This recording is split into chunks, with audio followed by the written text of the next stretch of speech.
ನಮಸ್ತೆ. ಈ ವಿಡಿಯೋದಲ್ಲಿ ನಾವು ಇವಾಗ ಹಿಮ್ಮೇಳ ಮತ್ತೆ ಮುಮ್ಮೇಳಗಳಿರುವಂತಹ ಪಾತ್ರಗಳು, ಓಕೆ, ವ್ಯಕ್ತಿಗಳು ಅಥವಾ ಸಾಮಗ್ರಿಗಳು, ಚೆಂಡೆ, ಮದ್ದಳೆ ಆ ಥರ ಇರ್ಬೋದು. ಆ ಕಲಾವಿದರ ಒಂದು ಗುಣಲಕ್ಷಣಗಳು ಏನಿರಬೇಕು ಅದನ್ನು ಸ್ವಲ್ಪ ಇಲ್ಲಿ ನಾವು ನೋಡ್ತಾ ಹೋಗೋಣ. ಓಕೆ, ಈಗ ಹಿಮ್ಮೇಳ ಅಂದ್ರೆ ಹಿಮ್ಮೇಳ ಹಿಂದ್ಗಡೆಯಿರುವಂಥದ್ದು ಯಾವುದು? ಚೆಂಡೆ, ಮದ್ದಳೆ, ಹಾಡುಗಾರ, ಶ್ರುತಿ, ಇದೆಲ್ಲ ಹಿಮ್ಮೇಳಕ್ಕೆ ಸಂಬಂಧಪಟ್ಟದ್ದು. ಓಕೆ, ಹಿಮ್ಮೇಳದಲ್ಲಿ ನಾವು ಮುಖ್ಯವಾಗಿ ಯಾವ ವಾದ್ಯವನ್ನು ಉಪಯೋಗ ಮಾಡುತ್ತೇವೆ? ವಾದ್ಯಗಳಲ್ಲಿ ಎರಡು ಇರುತ್ತೆ, ಸ್ವರವಾದ್ಯ ಮತ್ತೆ ತಾಳವಾದ್ಯ ಅಂತ, ಲಯವಾದ್ಯ ಅಂತ.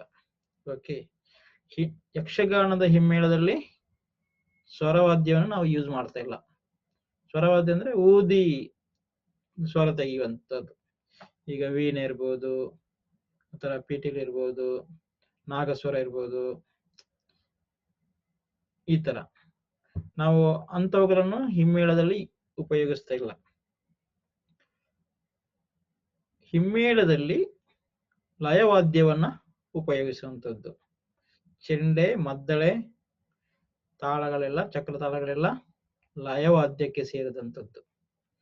ಸೊ ನಾವು ಹಿಮ್ಮೇಳಕ್ಕೆ, ಗಾಯನಕ್ಕೆ ಸಾಥ್ ಕೊಡುವಂಥದ್ದು ಲಯವಾದ್ಯ ಅಲ್ವಾ?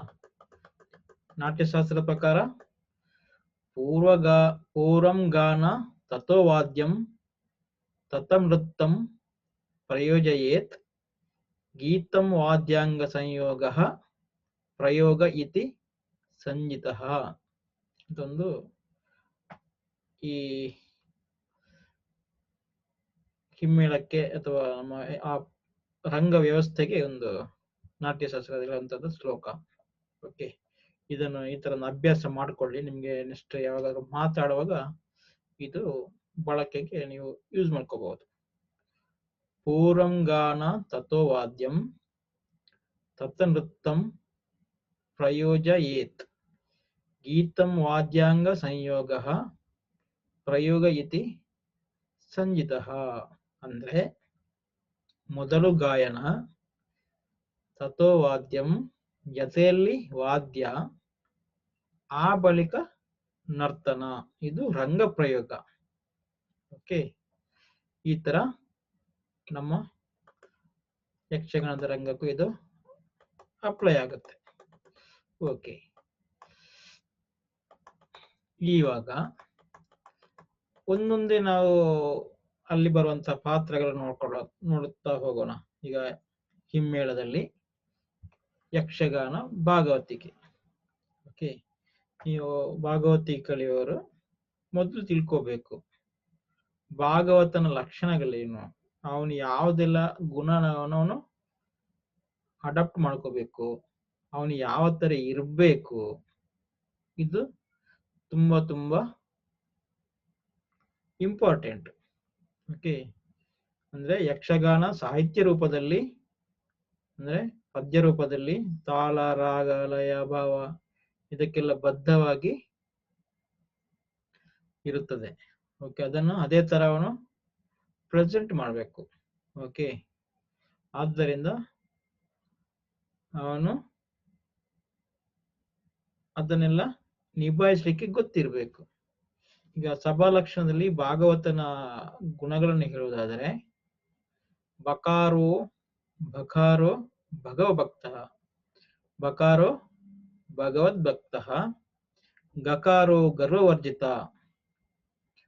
ವಕಾರೋ ವಾಕ್ಯಪಾಠಿ ಚ, ತಕಾರ ಸತ್ವ ನಿರ್ಣಯ, ಬಕಾರೋ ಭಗವದ್ಭಕ್ತ, ಬಕಾರೋ ಅವನು ಭಾಗವತ. ಆ ತರ ಒಂದೊಂದು ಅಕ್ಷರಕ್ಕೂ ಈ ತರ ಕೊಟ್ಟಿದ್ದಾರೆ. ಸೊ ಅದನ್ನು ಸ್ವಲ್ಪ ಎಕ್ಸ್ಪ್ಲೈನ್ ಮಾಡ್ತಾ ಹೋಗೋಣ, ಅದನ್ನು ಅರ್ಥ ಮಾಡ್ಕೊಂಡು ಹೋಗೋಣ. ಅದೇ ಪ್ರಕಾರ ನೀವು ಭಾಗವತಿ ಕಲಿಯುವಾಗ ಇಂಥ ಗುಣಗಳನ್ನೆಲ್ಲ ನಾವು ಅಡಾಪ್ಟ್ ಮಾಡ್ತಾ ಹೋಗ್ಬೇಕು. ಈಗ ಬಕಾರೋ ಭಗವತ್ ಭಕ್ತ ಅಂದ್ರೆ ನಮ್ಮ ಯಕ್ಷಗಾನವು ಭಕ್ತಿ ಸಿದ್ಧಾಂತವನ್ನ ನಾವು ಇಲ್ಲಿ ಪ್ರತಿಪಾದಿಸ್ತಾ ಹೋಗ್ತೇವೆ, ಪ್ರಚಾರ ಮಾಡುತ್ತಾ ಹೋಗ್ತೇವೆ. ಓಕೆ, ಭಗವಂತನನ್ನು ಕೊಂಡಾಡೋದಾಗ್ಲಿ ಅಥವಾ ಗುರು ಹಿರಿಯರಿಗೆ ಭಕ್ತಿಯನ್ನು ತೋರಿಸುವಂಥದ್ದು, ಇಂಥದ್ದನ್ನೆಲ್ಲ ನಾವು ಅಲ್ಲಿ ರಂಗದಲ್ಲಿ ಅಭಿವ್ಯಕ್ತಪಡಿಸಬೇಕಾಗುತ್ತೆ. ಸೊ ಅಂತ ಟೈಮಲ್ಲಿ ಸಮಯದಲ್ಲಿ ಯಕ್ಷ ಭಾಗವತನು ಕೂಡ ಭಕ್ತಿ ರಸಗಳನ್ನಾಗ್ಲಿ ಇಂಥದನ್ನೆಲ್ಲವನ್ನು ಆದಷ್ಟು ವ್ಯಕ್ತಪಡಿಸಬೇಕಾಗುತ್ತೆ. ಸೊ ಅವನು ಭಗವದ್ಭಕ್ತನಾಗಿರಬೇಕು. ಓಕೆ, ಅಂದ್ರೆ ಇಂಥ ಭಾವನೆಗಳಲ್ಲಿ ವ್ಯಕ್ತಪಡಿಸ್ಬೇಕಿದ್ರೆ ಒಳಗೆ ಬೇರೆ ಹೊರಗೆ ಬೇರೆ ಅಂತ ಮಾಡಕ್ ಆಗೋಲ್ಲ. ಇದ್ರೂ ಅವನು ಅದಕ್ಕೆ ನಿಜವಾದ ಅರ್ಥವನ್ನು ಕೊಡ್ಬೇಕು ಅವನು. ಓಕೆ, ಆತರ ಕೆಲವು ಆಸ್ತಿಕತೆ ನಾಸ್ತಿಕತೆ ಅಂತ ಹೇಳ್ತಾರಲ್ಲ, ಆ ಒಂದು ಭಕ್ತಿಯನ್ನ ಪ್ರಕಟಿಸಬೇಕು ಅವನ ಪದ್ಯದಲ್ಲಿ, ಅದಕ್ಕೆ ನ್ಯಾಯ ಕೊಡಬೇಕು ಅಂತ ಇದನ್ನು. ಸೊ ಅವನು ಭಗವದ್ ಭಕ್ತನಾಗಿರಬೇಕು ಅಂತ ಹೇಳ್ತಾರೆ. ಓಕೆ, ಯಾಕೆಂದ್ರೆ ಅದು ನಿಮ್ಗೆ ವಿನಯವನ್ನು ಕಲಿಸುತ್ತೆ, ವಿದ್ಯೆಯನ್ನು ಕಲಿಸುತ್ತೆ, ಆತರ. ಓಕೆ, ಮತ್ತೆ ಗರ್ವವರ್ಜಿತ ಭಾಗವತನಾದವನು ಅಹಂಕಾರ ಇರಬಾರ್ದವನು. ಅವನಿಗೆ ತುಂಬಾ ಇಂಪಾರ್ಟೆಂಟ್ ರೋಲ್ ಇರುತ್ತೆ ಯಕ್ಷಗಾನದಲ್ಲಿ. ಭಾಗವತ ಯಾರು ಅಹಂಕಾರಿ ಆಗಿರಬಾರ್ದು. ಇದು ವೆರಿ ವೆರಿ ಇಂಪಾರ್ಟೆಂಟ್. ಯಾಕೆಂದ್ರೆ ಅವನೊಬ್ಬ ಅಲ್ಲಿ ಮೇಳದ ನಾಯಕನಾಗಿರ್ತಾನೆ ಆಕ್ಚುಲಿ. ಯಾಕೆಂದ್ರೆ ಇಡೀ ಲೀಡರ್, ಇಡೀ ವ್ಯವಸ್ಥೆಗೆ ನಾವು ಕೊರಿಯೋಗ್ರಾಫಿ ಏನು ಹೇಳ್ತೇವೋ, ಯಕ್ಷಗಾನಕ್ಕೆ ಆ ಸಿಸ್ಟಮ್ ಅಲ್ಲಿ ಕೊರಿಯೋಗ್ರಾಫಿ ಇರುವಂತದ್ದು. ಓಕೆ, ಸೊ ಅವನೇ ನಿರ್ದೇಶಕ ಅಲ್ಲಿ. ಎಲ್ಲರ ಜೊತೆ ಕ್ಲೀನ್ ಆಗಿ ಇರಬೇಕು. ಓಕೆ, ಅಥವಾ ಒಂದು ಮೇಳಕ್ಕೆ ಕೀರ್ತಿ ಬಂದಾಗೆ, ಸಂಪತ್ತು ಬಂದಾಗೆ ಅವನು ಅಹಂಕಾರಿಯಾಗಿ ಹೋಗ್ತಾ ಇರಬಾರ್ದು. ವಿನಯವಂತನಾಗಿ, ಸ್ಥಿತಿಪ್ರಜ್ಞನಂತನಾಗಿ ಇರ್ಬೇಕು. ಆ ಗುಣವನ್ನು ಅವನು ಅಳವಡಿಸ್ಕೊಂತ ಹೋಗ್ಬೇಕು. ಇದು ಭಾಗವತನಿಗೆ ವೆರಿ ವೆರಿ ಇಂಪಾರ್ಟೆಂಟ್. ಇಡೀ ಮೇಳವನ್ನ ಚೆನ್ನಾಗಿ ನಡೆಸ್ಕೊಂಡು ಹೋಗ್ಬೇಕು ಅವನು. ಓಕೆ, ಆಮೇಲೆ ವಾಕ್ಯ ಪಾಠಿ ಅಂದ್ರೆ ಭಾಗವತನಿಗೆ ಓದುವ ಹವ್ಯಾಸ ಇರಬೇಕು. ಸ್ಪಷ್ಟವಾದ ಉಚ್ಚಾರಣೆ, ವಿಶಾಲವಾದಂತ ಓದುವ ಮನಸ್ಸು, ಆಸ್ವಾದನೆ ಮಾಡುವಂತ ಶಕ್ತಿ, ಮತ್ತೆ ಅಶುಪದ ರಚನೆ,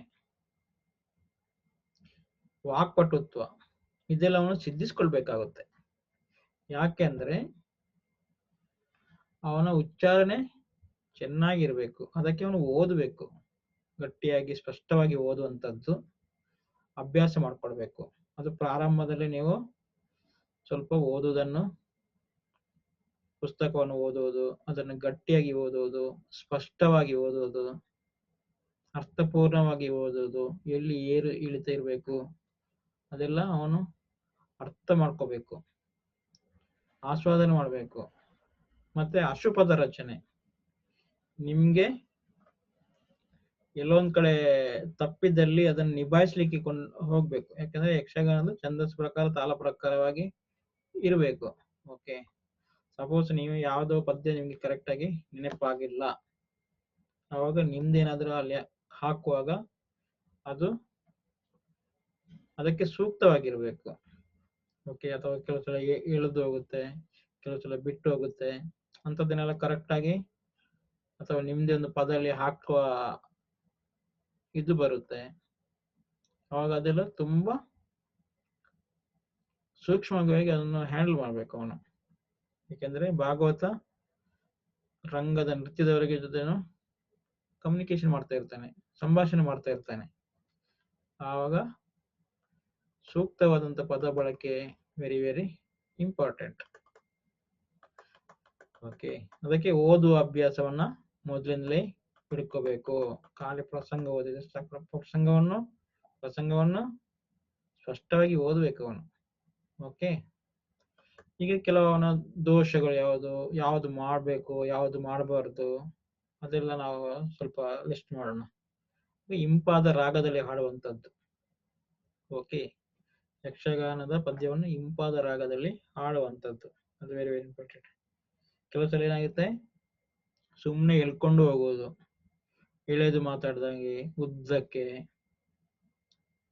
ಸಮಯೋಚಿತವಲ್ಲದಂತಹ ರಾಗಗಳು, ಆಲಾಪನೆಗಳು, ಅದೆಲ್ಲ ಅಗತ್ಯ ಇರುವುದಿಲ್ಲ. ಸೊ ನೀವು ಹಾಡಿದ್ದು ಇಂಪಾಗಿರ್ಬೇಕು, ಕೇಳುವಂತಿರ್ಬೇಕು, ಆ ತರ. ಮತ್ತೆ ಸ್ಪಷ್ಟವಾದ ಅಕ್ಷರ ಉಚ್ಚಾರಣೆ ಸ್ಪಷ್ಟವಾಗಿರ್ಬೇಕು, ಅಕ್ಷರ ಉಚ್ಚಾರಣೆಗಳು ಸ್ಪಷ್ಟವಾಗಿರ್ಬೇಕು. ಕೆಲವು ಸಲ ಏನಾಗುತ್ತೆ, ಪದ್ಯವನ್ನು ಅರ್ಧ ತಿನ್ನೋದು, ಉಚ್ಚಾರಣೆ ತಪ್ಪು ಮಾಡೋದು, ಆ ಥರ ಎಲ್ಲ ಇರಬಾರ್ದು. ಸ್ಪಷ್ಟವಾಗಿ ಎಷ್ಟು ಬೇಕು, ಎಷ್ಟು ಯಾವ ಲಯದಲ್ಲಿ ಹೋಗ್ಬೇಕು ಅಷ್ಟೇ ಸ್ಪಷ್ಟವಾಗಿ ಪದ್ಯವನ್ನು ಹೇಳಬೇಕು ಅವನು. ಓಕೆ, ಮತ್ತೆ ಅರ್ಥ ಆಗುವಂತೆ ಪದ ವಿಂಗಡಣೆ ಅಥವಾ ಪದ ವಿಭಾಗ. ಓಕೆ, ಛಂದಸ್ಸು ಪ್ರಕಾರ ಅದನ್ನು ಬರೆದಿರ್ತಾರೆ ಯಕ್ಷಗಾನ ಪದ್ಯವನ್ನು. ಅದನ್ನು ತಾಳಕ್ಕೆ ಕೂರಿಸುವಾಗ ಅವನು ಪದ ವಿಂಗಡಣೆ ಅರ್ಥವತ್ತಾಗಿ ಮಾಡ್ಲಿಕ್ಕೆ ಗೊತ್ತಿರಬೇಕು. ಓಕೆ, ನೀವೇನಲ್ಲಿ ಯಕ್ಷಗಾನ ಛಂದಸ್ಸಿನ ಪ್ರಕಾರ ನೀವು ಹಾಡುವಾಗ ಅದು ಪದಗಳನ್ನು ಅರ್ಥವತ್ತಾಗಿ ವಿಂಗಡಿಸ್ತಾ ಹಾಡಬೇಕು ನೀವು. ಅದು ವೆರಿ ವೆರಿ ಇಂಪಾರ್ಟೆಂಟ್. ಮತ್ತೆ ಕೇಳುವಷ್ಟು ಗಟ್ಟಿ ದನಿ ಇರಬೇಕು. ನಿಮ್ಮ ಭಾಗವತಿಗೆ ದನಿ ಗಟ್ಟಿಯಾಗಿ ಇರಬೇಕು. ಇವಾಗಂತೂ ಮೈಕೆಲ್ಲ ಇದೆ, ಮುಂಚೆಲ್ಲ ಇರಲಿಲ್ಲ. ಓಕೆ, ಮುಂಚೆ ಈಗ ಹಳೆಯ ಭಾಗವತ ನೋಡ್ಬೋದು, ಏರು ಶ್ರುತಿಯಲ್ಲಿ ಹಾಡ್ಲಿಕ್ಕೆ ಇನ್ನೂ ಅವರಿಗೆ ಆಗ್ತಿದೆ. ಓಕೆ, ಸ್ವಂತ ಇದನ್ನೆಲ್ಲ ನೀವು ಗ್ರಾಜುಯಲ್ ಆಗಿ ಅಭ್ಯಾಸ ಮಾಡ್ತಾ ಹೋಗ್ಬೇಕು. ಓಕೆ, ಆಮೇಲೆ ಸಭಾಕಂಪನ ಆ ಥರ ಭಯ ಇರುವಂಥದ್ದು ಅದೆಲ್ಲ ಇರಬಾರ್ದು. ಕುಗ್ಗಿದ ದನಿಯಲ್ಲಿ ಹಾಡುವಂಥದ್ದು, ಮತ್ತೆ ಲಯ ಬಿಟ್ಟು ಆಡುವಂಥದ್ದು, ಶ್ರುತಿ ಬಿಟ್ಟು ಆಡುವಂಥದ್ದು, ಅರ್ಥವನ್ನು ಈಗ ಯಕ್ಷಗಾನದ ಪದ್ಯದ ಅರ್ಥವನ್ನು ತಿಳಿದುಕೊಳ್ಳದೆ ಪದ್ಯ ಹೇಳುವಂಥದ್ದು, ಅದೆಲ್ಲ ರಸಭಂಗವನ್ನು ಉಂಟು ಮಾಡುತ್ತೆ. ಸೊ ಅದೆಲ್ಲ ವೆರಿ ವೆರಿ ಇಂಪಾರ್ಟೆಂಟ್ ನಿಮಗೆ ಅಲ್ವಾ. ಮತ್ತೆ ತತ್ವ ನಿರ್ಣಯ. ಯಕ್ಷಗಾನದ ಮೂಲ ಉದ್ದೇಶನೇ ಒಳ್ಳೆಯ ತತ್ವವನ್ನು ಜನರಿಗೆ ಕೊಡುವಂಥದ್ದು. ಓಕೆ, ಆದ್ದರಿಂದ ಮುಮ್ಮೇಳ ಕಲಾವಿದರನ್ನು ಈ ತತ್ವ ನಿರ್ಣಯದ ಅಡಿಯಲ್ಲಿ ಅವರು ಪಾತ್ರವನ್ನು ನಿರ್ವಹಿಸುವಂತೆ ಮಾರ್ಗದರ್ಶನ ನೀಡುವಂಥದ್ದು. ಕೆಲವು ಸಲ ಏನಾಗುತ್ತೆ, ಪಾತ್ರವು ಬಿಟ್ಟು ಹೊರಗೆ ಹೋಗುತ್ತೆ, ವಾದ ವಿವಾದಗಳು ನಡೆಯುತ್ತೆ. ಆವಾಗ ಯಾರನ್ನು ಹೀರೋ ಮಾಡ್ಬೇಕು ಅವನಿಗೆ ಹೀರೋ ಆಗ್ಬೇಕು. ಓಕೆ, ಯಾರು ವಿಲನ್ ಆಗ್ಬೇಕು ಅವನಿಗೆ ವಿಲನೇ ಆಗ್ಬೇಕು. ವಾದ ವಿವಾದದಲ್ಲಿ ಆ ಥರ ಹೋಗಿ ಅದು ಉಲ್ಟಾ ಹೋಗಬಾರ್ದು, ಜನರಿಗೆ ತಪ್ಪು ಸಂದೇಶವನ್ನು ಹೋಗಬಾರ್ದು. ಒಬ್ಬ ಕಳ್ಳನನ್ನು ಹೀರೋ ಮಾಡ್ಲಿಕ್ಕೆ ಅವಕಾಶ ಇರುವುದಿಲ್ಲ, ಅಥವಾ ದುಷ್ಟನನ್ನು ಹೀರೋ ಮಾಡ್ಲಿಕ್ಕೆ, ನಾಯಕ ಮಾಡ್ಲಿಕ್ಕೆ ಅಲ್ಲಿ ಆಗುದಿಲ್ಲ. ಸೊ ಅದು ವಾದ ವಿವಾದದಲ್ಲಿ ಸಾಧ್ಯ ಇದೆ, ಪಾತ್ರವರಿಗೆ ಅರ್ಥದಾರಿಯ ಇದರಲ್ಲಿ. ಆದ್ರೆ ಅದು ದಾರಿ ತಪ್ಪದಂತೆ ನೋಡುವಂಥದ್ದು, ಅದು ಭಾಗವತನ ಗುಣಗಳಲ್ಲಿ ಒಂದದು. ಓಕೆ, ಅವರನ್ನು ಕಂಟ್ರೋಲ್ ಮಾಡುವಂಥದ್ದು. ಈಗ ಅದೆಲ್ಲ ತಪ್ಪಿ ಹೋಗ್ತದೆ. ಓಕೆ, ಆದ್ದರಿಂದ ಎಲ್ಲಿ ಪದ್ಯ ತೆಗಿಬೇಕು, ಎಷ್ಟು ತೆಗಿಬೇಕು ಅದೆಲ್ಲ ಅವನು ಗೊತ್ತಿರ್ಬೇಕು, ಅದನ್ನು ಕಂಟ್ರೋಲ್ ಮಾಡ್ಲಿಕ್ಕೂ ಗೊತ್ತಿರ್ಬೇಕು, ಈ ತರ. ಆದ್ದರಿಂದ ಏನಿರ್ಬೇಕು, ಭಗವದ್ಭಕ್ತ, ಗೌರವರ್ಜಿತ, ವಾಕ್ಯಪಾಠೀಚ ಮತ್ತೆ ತತ್ವ ನಿರ್ಣಯ. ಇದು 4 ಅಂಗಗಳು ಭಾಗವತನಿಗೆ ವೆರಿ ವೆರಿ ಇಂಪಾರ್ಟೆಂಟ್. ಓಕೆ, ಆಮೇಲೆ ಕೆಲವು ಲಕ್ಷಣಗಳು ನೋಡಿದ್ರೆ ಏನು, ಈಗ ಭಾಗವತ ಒಬ್ಬ ನಿರ್ದೇಶಕ. ಈಗ ಫಿಲ್ಮ್ ಅಲ್ಲಿ ಯಾವ್ದೋ ನಿರ್ದೇಶನ ಮಾಡ್ತಾನೋ ನಿರ್ದೇಶಕ ಇರ್ತಾರೆ, ಯಕ್ಷಗಾನದಲ್ಲಿ ಸಪರೇಟ್ ನಿರ್ದೇಶಕ ಇಲ್ಲ. ಸೊ ನಮ್ಮ ಯಕ್ಷಗಾನ ವ್ಯವಸ್ಥೆಯಲ್ಲಿ ಭಾಗವತನೇ ನಿರ್ದೇಶನ, ಅವನೇ ರಂಗ ಸಜ್ಜಿಗೆ ಎಲ್ಲ ಮಾಡ್ಬೇಕು. ರಂಗಜ್ಞಾನ ಮತ್ತೆ ಪ್ರಸಂಗ ಮಾಹಿತಿ, ಪ್ರಸಂಗಗಳ ಪಾತ್ರಗಳನ್ನ ಹಂಚುವಂಥದ್ದು, ಯಾರಿಗೆ ಏನ್ ಹಂಚಬೇಕು, ಯಾರನ್ನು ಯಾವ ತರ ಮಾಡಿಸ್ಬೇಕು, ಅದೆಲ್ಲ ಆ ಜ್ಞಾನ ನಿರ್ದೇಶಕನಾಗಿ ಭಾಗವತನಿಗೆ ಇರುತ್ತದೆ. ಓಕೆ.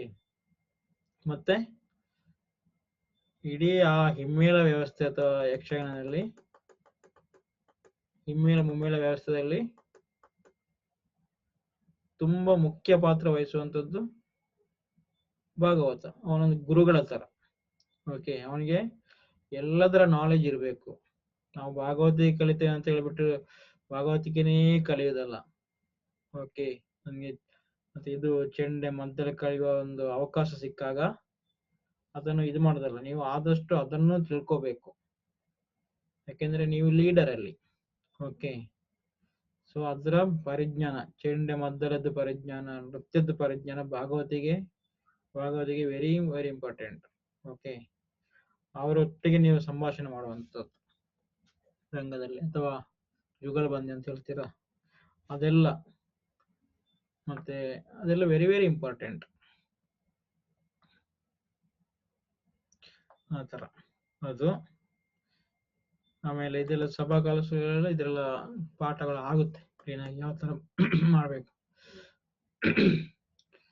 ಆತರ. ಅದೇ ಒಂದು ಪ್ರದರ್ಶನ ಯಶಸ್ಸಿಗೆ ಭಾಗವತ ಮುಖ್ಯ ಕಾರಣ ಆಗ್ತಾನೆ. ಭಾಗವತನ ಸರಿ ನಿಭಾಯಿಸಲಿ ಅಂದ್ರೆ, ಇಲ್ಲ ಅಂದ್ರೆ ಇದು ಕೂಡ ಸಪ್ಪೆ ಆಗುತ್ತೆ, ಯಕ್ಷಗಾನ ಸಪ್ಪೆ ಆಗುತ್ತೆ. ಯಾಕೆಂದ್ರೆ ಯಕ್ಷಗಾನ ಅನ್ನೋದು ಏಕ ವ್ಯಕ್ತಿದ ಇದಲ್ಲ, ಅದು ಎಲ್ಲಾ ಆಯಾಮಗಳನ್ನು ಒಟ್ಟು ಸೇರಿ ಮಾಡುವಂಥದ್ದು. ಆ ಒಟ್ಟು ಸೇರಿಕೆಗೆ ಭಾಗವತನ ಪಾತ್ರ ಮುಖ್ಯವಾಗಿರುತ್ತದೆ. ಓಕೆ. ಅದು ಅದೇ. ಮತ್ತೆ ಸಮನ್ವಯ ಸಾಧನೆ, ಯಕ್ಷಗಾನದಲ್ಲಿ ತೋರುವಂತ ಭಿನ್ನಾಭಿಪ್ರಾಯಗಳು ಅರ್ಥಗಾರಿಕೆಯಲ್ಲಿ, ಅದನ್ನೆಲ್ಲ ಎಲ್ಲರೂ ನಿಭಾಯಿಸಿಕೊಂಡು ಸ್ಫೂರ್ತಿಯಿಂದ ದುಡಿಯುವ ತರ ಯಕ್ಷಗಾನದ ಭಾಗವತನಿಗೆ ಆ ಒಂದು ಇದಿದೆ, ಯಾವುದೋ ಗುಣ ಇರ್ಬೇಕದು. ಇಲ್ಲಾಂದ್ರೆ ಅವನು ಪೂರ್ಣ ಪ್ರಮಾಣದ ಭಾಗವತ ಆಗ್ಲಿಕ್ಕಿಲ್ಲ. ಅದು ಹಿಂದಿನ ಕಾಲದಲ್ಲಿ. ಇವಾಗ ಅದೆಲ್ಲ ಸ್ವಲ್ಪ ತಪ್ಪಿ ಹೋಗ್ತಿದೆ. ಓಕೆ. ಯಾಕಂದ್ರೆ ಭಾಗವತಿಕೆಯನ್ನು ಮಾತ್ರ ನೋಡ್ಕೊಳ್ಳುವ ಆತರ ಇದೆ ಇವಾಗ. ಬಟ್ ಆದ್ರೂ ಕೆಲವು ಗುಣಗಳನ್ನು ಅವನು ಅಳವಡಿಸ್ಕೊಳ್ಬೇಕು ರಂಗದಲ್ಲಿ ಬರುವಾಗ. ಅದರ ಆಬ್ಸೆನ್ಸ್ ನಿಮ್ಗೆ ಕಾಣಬಾರ್ದು. ಓಕೆ. ಭಾಗವತನಲ್ಲಿ ನಾಯಕತ್ವದ ಗುಣ ಇರಬೇಕು. ಆತನಿಗೆ ಸಂಗೀತ, ರಾಗ, ತಾಳ, ನಾಟ್ಯದ ಲಯ ಇದರ ಜ್ಞಾನ ಇರಬೇಕು. ಆತನಿಗೆ ಹಿಮ್ಮೇಳದ ಉಳಿದದ್ದು ಚೆಂಡೆ ಮದ್ದಲೆಗಳದ್ದೆಲ್ಲ ಗೊತ್ತಿರಬೇಕು. ಆಮೇಲೆ ಪ್ರಸಂಗ ನಡೆ ಅದರದೆಲ್ಲ ಜ್ಞಾನ ಗೊತ್ತಿರಬೇಕು. ರಂಗ ಮಾಹಿತಿ ಗೊತ್ತಿರಬೇಕು. ಮತ್ತೆ ಸ್ವರ ಶ್ರಾವ್ಯವಾಗಿ ಸ್ಪಷ್ಟವಾಗಿ ಕೇಳುವಂತಿರಬೇಕು. ಮತ್ತೆ ರಸಜ್ಞಾನದಲ್ಲಿ ಅವನಿಗೆ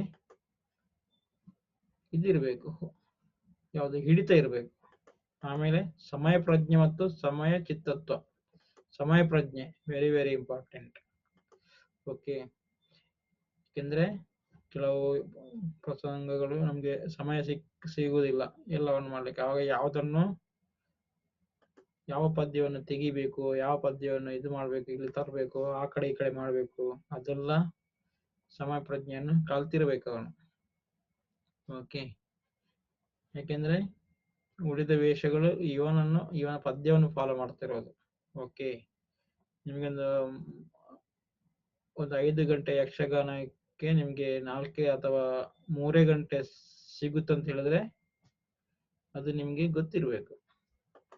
ಹೀಗೆ ಬೇಗ ಮುಗಿಸೋದು ಹೇಗೆ, ಅಥವಾ ಉದ್ದವಾಗಿ ಇಳಿಯುವುದು ಹೇಗೆ, ಆವಾಗ ಜಾಸ್ತಿ ಪದ್ಯ ಕೊಡುವಂಥದ್ದು, ಆ ಥರ ಎಲ್ಲ ಮಾಡ್ಲಿಕ್ಕೆ ಗೊತ್ತಿರ್ಬೇಕು. ಅದು ಯಕ್ಷಗಾನದ ಭಾಗವತ ಕಲಿಬೇಕು. ಓಕೆ. ಅದೇ ಸಂದರ್ಭಶೀಲತೆ ಮತ್ತು ಕಾಲಬದ್ಧತೆ ಅದು. ಓಕೆ. ಮತ್ತೆ ಪೂರ್ವರಂಗದ ಖಚಿತ ಜ್ಞಾನವಿರಬೇಕು. ಯಕ್ಷಗಾನದ ಪೂರ್ವರಂಗ, ಅದು ಯಕ್ಷಗಾನದಲ್ಲಿ ಮೊದಲು ಪೂರ್ವರಂಗದ ಜ್ಞಾನ ಇರಬೇಕು. ಪೂರ್ವರಂಗದಲ್ಲಿ ಎಲ್ಲವನ್ನು ಕಲಿಸ್ತಾರೆ. ನೇರವಾಗಿ ಉತ್ತರ ರಂಗದಲ್ಲಿ ನಿಮಗೆ ಸಾಧಿಸಲಿಕ್ಕೆ ಆಗೋದಿಲ್ಲ, ಕಷ್ಟ ಆಗುತ್ತೆ. ಯಕ್ಷಗಾನ ಆಗೋದಕ್ಕಿಂತ ಮುಂಚೆ ಪೂರ್ವರಂಗವನ್ನು ಅವನು ಸ್ಪಷ್ಟವಾಗಿ ಕಲ್ತಿರ್ಬೇಕು. ಅವನು ಪೂರ್ವರಂಗದ ಎಲ್ಲದು ನಿಮಗೆ ಆಲ್ಮೋಸ್ಟ್ ಉತ್ತರ ರಂಗವನ್ನು ನಿಭಾಯಿಸುವಷ್ಟು ಜ್ಞಾನ ಅಲ್ಲಿ ಬರುತ್ತೆ. ಸೊ ಪೂರ್ವರಂಗವನ್ನು ಗಟ್ಟಿ ಮಾಡ್ಕೋಬೇಕು. ಮತ್ತೆ ಇದು ರಾಜ್ಯಕ್ಕೆ ತರುವಂತದ್ದು, ಜಾತಿ ಮತ ಕೋಮು ವಾದ ಅದೆಲ್ಲ ಅಲ್ಲಿ ಮುಕ್ತನಾಗಿರ್ಬೇಕು ಭಾಗವತನಾದವನು. ಅದನ್ನೆಲ್ಲ ತುರುಕಿಸಬಾರ್ದು. ಎಲ್ಲ ಕಲಾವಿದರನ್ನು ಸಮಾನಾಗಿ ಕಾಣುವಂಥದ್ದು. ಮತ್ತೆ ಕಲಾವಿದರ ಶಕ್ತಿ ಮತ್ತು ದೌರ್ಬಲ್ಯಗಳ ಅರಿವಿರಬೇಕು. ಯಾವ ಕಲಾವಿದ ಹೇಗೆ, ಅವನನ್ನು ರಂಗದಲ್ಲಿ ಎಷ್ಟು ಕುಣಿಸ್ಬೇಕು, ಅವನಿಂದ ಎಷ್ಟನ್ನು ಮಾಡಿಸ್ಬೋದು ಅಂದ್ರೆ ಅವನ ಶಕ್ತಿ. ಈಗ ಒಬ್ಬ ಒಳ್ಳೆ ಕಲಾವಿದ ಇದ್ರೆ ಭಾಗವತ ಸಪೋರ್ಟ್ ಇಲ್ಲದ್ರೆ ಅವನ ಪ್ರತಿಭೆಯನ್ನು ಪ್ರದರ್ಶಿಗೆ ಆಗೋಲ್ಲ, ಅಥವಾ ಪೂರ್ಣ ಪ್ರಮಾಣದಲ್ಲಿ ಮಾಡ್ಲಿಕ್ಕೆ ಆಗೋದಿಲ್ಲ. ಸೊ ಅದು ಕೂಡ ಅವನು ತಿಳಿದಿರಬೇಕು. ಈಗ ಯಾರೊಬ್ಬ ಸ್ವಲ್ಪ ದೌರ್ಬಲ್ಯ ಆಗಿರ್ತಾನೆ, ಅದ ಕಲಿಯುವಂಥದ್ದಲ್ಲಿ ಅವನಿಗೆ ಎಷ್ಟು ಮಾಡಿಸ್ಬೇಕು ಅಷ್ಟೇ ಮಾಡಿಸ್ಲಿಕ್ಕೆ ಅವನಿಗೆ ಗೊತ್ತಿರಬೇಕು. ಇಲ್ಲಾಂದ್ರೆ ಸಮನ್ವಯ ತಪ್ಪುತ್ತದೆ ಅಲ್ಲಿ. ಓಕೆ. ಅದರಿಂದ ಸಾಕಷ್ಟು ವ್ಯವಹಾರ ಜ್ಞಾನ ಅವನಿಗೆ ಮಾಡಿರ್ಬೇಕು. ಆತರ ಇದೆಲ್ಲ ಯಕ್ಷಗಾನದ ಭಾಗವತನಿಗೆ ಇರಬೇಕು. ಇಂಥದ್ದನ್ನೆಲ್ಲ ಅವನು ಮಾಡ್ತಾ ಏನ್ ಮಾಡ್ಬೇಕು, ಹೆಚ್ಚು ಹೆಚ್ಚು ಗುಣಗಳನ್ನು ಅವನು ಈ ತರ ಮುಂದೆ ಮುಂದೆ ಕಲಿತು ಹೋದಾಗೆ ಮಾಡ್ತಾ ಹೋಗ್ಬೇಕು. ಓಕೆ. ಆದ್ರಿಂದ ಯಕ್ಷಗಾನ ಹಾಡುವಾಗಲಷ್ಟೇ ಹೆಚ್ಚು ಸಂಗತಿಗಳಿರಬಾರ್ದು, ಹೆಚ್ಚು ಲೆಕ್ಕಕ್ಕಿಂತ ಜಾಸ್ತಿ ಆಳಪಣ ಇರಬಾರ್ದು, ಸಾಮಾನ್ಯವಾದ ರಕ್ತಿರಾಗಗಳಿರಬೇಕು, ಸರಳವಾದ ತಾಳಲಯಗಳಿರಬೇಕು, ಸಾಹಿತ್ಯದ ಅಕ್ಷರಗಳನ್ನು ರಾಗಕ್ಕೆ ಎಳೆಯಕೂಡದು. ಸುಮ್ಮನೆ ರಾಗಕ್ಕೆ ಅಂತ ಸುಮ್ಮನೆ ಸಾಹಿತ್ಯವನ್ನು ಹಾಳು ಮಾಡುವಂಥದ್ದು, ಅರ್ಥ ಕೆಡುವಂಥದ್ದು. ಮತ್ತೆ ಎತ್ತುಗಳಲ್ಲಿ ಇಲ್ಲಿ ಎತ್ತುಗಳಿರ್ಬೇಕು, ಅಲ್ಲಿ ಕೊಡ್ಬೇಕು. ರಾಗ ಸಂಚಾರ ಸ್ವಚ್ಛವಾಗಿರ್ಬೇಕು, ಸ್ಪಷ್ಟವಾಗಿರ್ಬೇಕು. ಮತ್ತೆ ಶ್ರುತಿ ಬಿಡದೆ ಯಾವ ಯಾವ ತಾರ ಸ್ಥಾಯಿಲಿ ಹಾಡಬೇಕು ಅಥವಾ ಮಧ್ಯಸ್ಥಾಯಿಲಿ ಮಂದಸ್ಥಾಯಿಲಿ ಯಾವುದನ್ನು ಹಾಡಬೇಕು ಅವನಿಗೆ ಗೊತ್ತಿರಬೇಕು. ಆದ್ರಿಂದ ಇದೆಲ್ಲ very very very very very very important. Okay. ಆದ್ದರಿಂದ ಇದು ಇಂತಹ ಒಂದು ಕಂಪ್ಲೀಟ್ ಭಾಗವತನ ಗುಣಲಕ್ಷಣಗಳು ನೀವು ಮೊದಲೇ ಗೊತ್ತಿರಬೇಕು. ಕಲಿಯುವ ಹಂತದಲ್ಲಿ ಇದನ್ನೆಲ್ಲ ಏನೇನೆಲ್ಲ ಹೇಳಿದನಲ್ಲ ಅದು ನಿಮ್ಮ ತಲೆಯಲ್ಲಿ ಇರಬೇಕು. ಖಾಲಿ ತಾಳ ರಾಗ ಲಯನೆ ಮಾಡ್ತೇನೆ ಅಂತ ಹೋದ್ರೆ ಆಗೋದಿಲ್ಲ. ಅದಕ್ಕೆ ಪೂರಕವಾಗಿರುತ್ತೆ. ಇಂಥ ಗುಣಗಳನ್ನು ನೀವು ಮೊದಲೇ ಅಳವಡಿಸಿಕೊಂಡು ಕಲಿಬೇಕು. ಓಕೆ. ಇದು ಇಷ್ಟು ನೋಡಿ. ಆಮೇಲೆ ಕೆಲವು ಬುಕ್ ನಿಮಗೆ ಸಿಗುತ್ತೆ, ಬೇರೆ ಬೇರೆ ಬುಕ್ಗಳಲ್ಲಿ ಬೇರೆ ಬೇರೆ ಹೇಳಿರ್ತಾರೆ ಇಂಥ ಲಕ್ಷಣಗಳೆಲ್ಲ. ಸೊ ಅದರಿಂದ ಇಂಥ ಗುಣಗಳನ್ನೆಲ್ಲ ನೀವು ಅಡಾಪ್ಟ್ ಮಾಡ್ಕೋಬೇಕು. ಅದು ಪ್ರಾರಂಭ ಕಲಿಕೆ ಹಂತದಲ್ಲಿ ಇರಬೇಕು ಅದು. ಓಕೆ. Thank you. ಇನ್ನು ಮುಂದೆ ಬೇರೆ ನೋಡೋಣ.